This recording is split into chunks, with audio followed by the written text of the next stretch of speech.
2 censor. దానికి దీనికి difference ఏంటి? DHT11 కి ఫర్ ఎగ్జాంపుల్ ±55 degrees దాకా క్యాపబిలిటీ ఉందనుకోండి.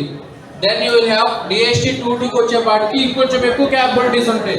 అంతేగాని ఫంక్షనాలిటీ కానీ సినారియో కానీ సేమ్ ఒకటే సినారియో. DHT22 అయినా 11 అయినా థర్మిస్టర్ యూజ్ చేసుకొని టెంపరేచర్, హ్యూమిడిఫైయర్ యూజ్ చేసుకొని హ్యూమిడిటీ, అంతే దాని పని. ఓకేనా? మీరు నెక్స్ట్ ఏం చేస్తారంటే ఇంక ఏం మార్చచ్చు, కావాలంటే పిన్ను మార్చుకోవచ్చు. ఏ నాట్ పిన్ ఇవ్వాలి అని రూల్ ఏం లేదు. తీసుకొని ఏ పిన్, ఏది అదర్ పిన్, ఏ డిజిటల్ పిన్ అయినా ఇవ్వచ్చు లేదు. ఓకేనా? సీరియల్ డాట్ బిగిన్ 9600 ఉంది కదా, అది serial monitor initialization. DHT dot begin అని ఉంది చూడండి, DHT సెన్సార్ కి ఇనిషియలైజేషన్ చేయడానికి. ఏంటి సార్ ఇనిషియలైజేషన్ చేయడం మళ్ళీ స్టార్ట్ చేయడం ఏంటి సార్ అంటే, ఇనిషియల్ గా DHT సెన్సార్ రీడింగ్స్ తీసుకుంటది కానీ ఇవ్వదు. ఓకేనా? మీరు పవర్ సప్లై ఇచ్చినంత మాత్రం పవర్ సప్లై గ్రౌండ్ ఎప్పుడైతే ఇస్తారో రీడింగ్స్ తీసుకుంటది. సార్ రీడింగ్స్ తీసుకుంది కదా, మనకి కావాల్సిన అవుట్పుట్స్ ఇవ్వడమే కదా అనుకుంటాం మనం. యాక్చువల్ జరిగే ప్రాసెస్ ఏంటి? DHT డాట్ బిగిన్ వల్ల తీసుకున్న రీడింగ్స్ నాకు ఇవ్వడానికి సీరియల్ మానిటర్ దాంట్లో ఇవ్వడానికి నువ్వు రెడీగా ఉండు అని చెప్తుంది. ఓకేనా? తీసుకున్న రీడింగ్స్ కానీ ఇవ్వడానికి రెడీగా ఉండాలి. సీరియల్ మానిటర్ పంపడానికి షేర్ చేయడానికి రెడీగా ఉండాలి కదా. దానికి ఇనిషియలైజేషన్ DHT డాట్ బిగిన్ అనేది లైన్ అన్నమాట. Once DHT dot begin start అయిందంటే సీరియల్ మానిటర్ కనెక్ట్ అయిందా, సీరియల్ మానిటర్ లోకి అయితే serial monitor, liquid crystal LCD screen use చేస్తే లిక్విడ్ క్రిస్టల్ LCD స్క్రీన్ కి, ఆర్ఎల్స్ I2C LCD స్క్రీన్ యూజ్ చేస్తే లిక్విడ్ క్రిస్టల్ I2C అనే స్క్రీన్ కి మనకి అవుట్పుట్స్ అనేవి వస్తాయి. సార్ ఇవే వాడాలా, ఇవి కాకుండా వేరే అవుట్పుట్స్ ఏం లేవా అంటే, మీకు తెలిసిన LCD స్క్రీన్ పేరు చెప్పండి. OLED స్క్రీన్ ఉంటుంది, organic LED.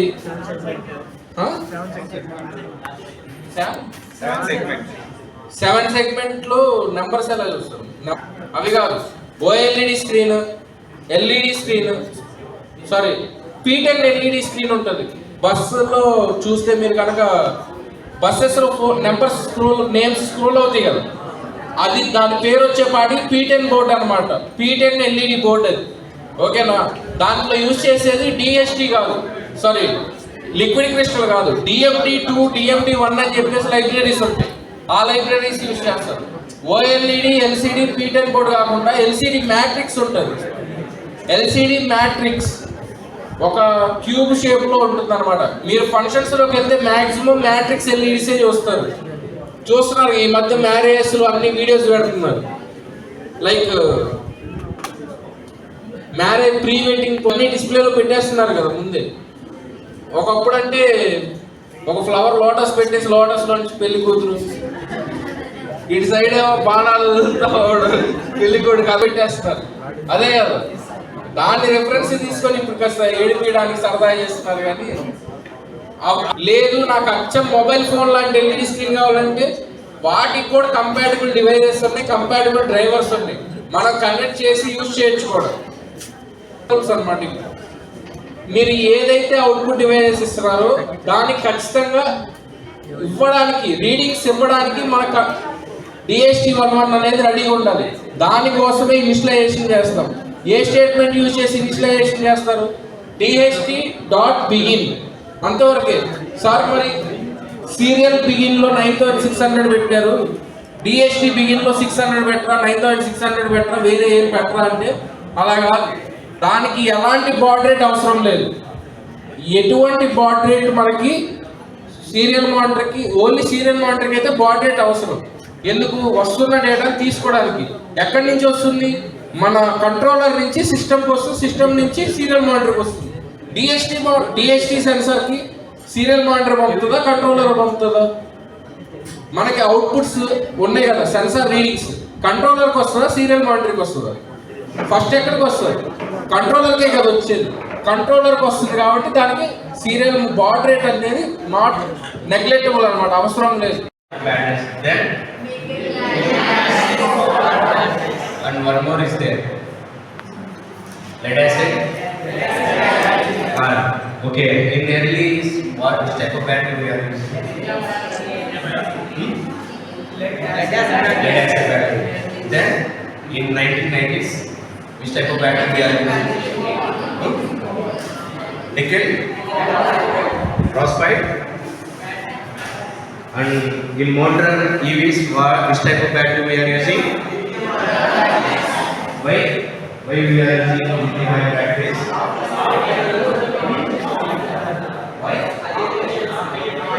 High efficiency. Jet point. What is jet point? It is a rechargeable battery, right? And then solid state battery. Solid state battery is a future COVID batteries. Challenges and engineering focuses how it will improve energy density, thermal management, charging speed, controlling, etc. Right?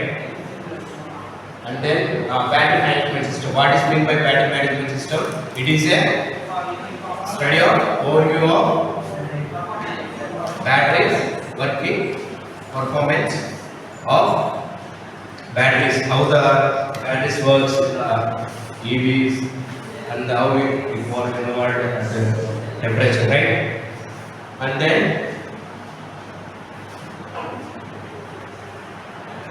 lithium-ion battery, cathode,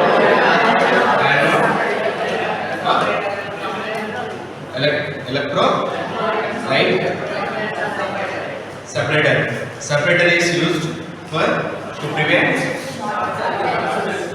short circuit. Okay. Then characteristics same as batteries. First one is energy density, and then like that. Next power battery. Same parts and structure is different. Like here, the lithium salt solution is used in this battery. Convolutional neural networks. Third one, recurrent neural networks. Convolutional neural networks ఏంటి? ఏం జరుగుతుంది అక్కడ? Image classification జరుగుతుంది. ఎలా జరుగుతుంది? Feature extraction. ఎలా జరుగుతుంది? Feature extraction అలాగే క్లాసిఫికేషన్ రెండు కలిపి జరుగుతుంది. అర్థమైనా? ఇందాక ఏం ఎగ్జాంపుల్ చెప్పుకున్నాం మనం? పిక్సెల్స్ ర్యాండమ్ గా ఉంటాయి, వాటన్నిటికీ ఒక ఇన్పుట్ అవుతుంది. ఆ ఇన్పుట్ తో ఎన్ని ఇన్పుట్స్ అవుతాయి? ఆ ఫోటోస్ అనేది ర్యాండమ్ గా ఉంటాయి కదా, వాటన్నిటిని ఎక్స్ట్రాక్ట్ చేసుకొని ఒక అవుట్పుట్ ఇచ్చింది. ఏంటి? Convolutional neural network. Recurrent neural network previous input base చేసుకొని ప్రెజెంట్ అవుట్పుట్ ని ప్రిడిక్ట్ చేస్తుంది. ఏంటిది? Recurrent neural network. ఎలా? ఒక ఎగ్జాంపుల్ చెప్పండి.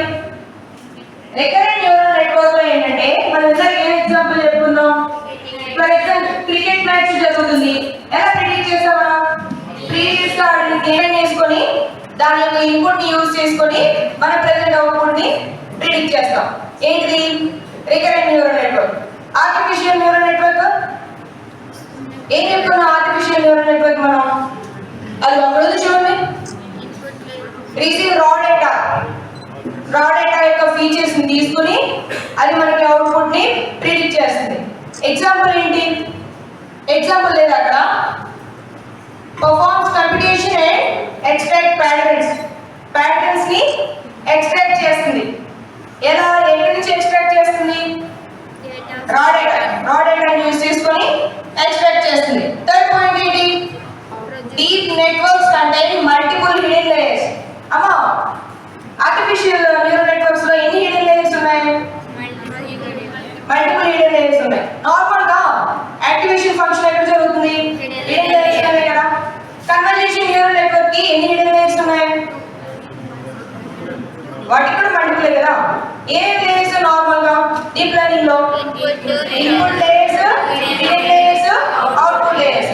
హిడెన్ లేయర్స్ లో ఏం జరుగుతుంది? క్లాసిఫికేషన్, ఫీచర్ ఎక్స్ట్రాక్షన్ అక్కడ జరుగుతాయి. అవునా కదా? అవుట్పుట్ ఎన్నిటికైనా ఒకటే కదా ఫామ్ అయ్యేది. హిడెన్ లేయర్స్ మాత్రం రెండు ఉంటాయి. ఎవరికి? Recurrent neural network. చెప్పండి. బ్యాక్ ప్రొపగేషన్, ఫార్వర్డ్ ప్రొపగేషన్ చెప్పారా? అదెలా ఉంటాయి? బ్యాక్ ప్రొపగేషన్ ఏం యూజ్ చేస్తుంది మనకి? చెప్పండి. అదొకటి. Forward propagation transformation. Input data flow layer by layer ఎలా జరుగుతుంది? లేయర్ బై లేయర్ జరుగుతుంది. Each layer performs linear transformation and activation. ఏంటంట? చెప్పండమ్మా. ఎక్కడ జరుగుతుంది activation? Linear transformation middle layer లో జరుగుతుంది కదా. థర్డ్ పాయింట్ చూడండి, final output produces prediction. Final output అనేది ప్రిడిక్ట్ చేస్తుంది. థర్డ్ ఏంటి? Prediction compared with actual value. అంటే ప్రెసెంట్ మనం తీసుకున్న వాల్యూని ప్రిడిక్ట్ చేస్తే అవుట్పుట్ వస్తుంది. అవునా కదా?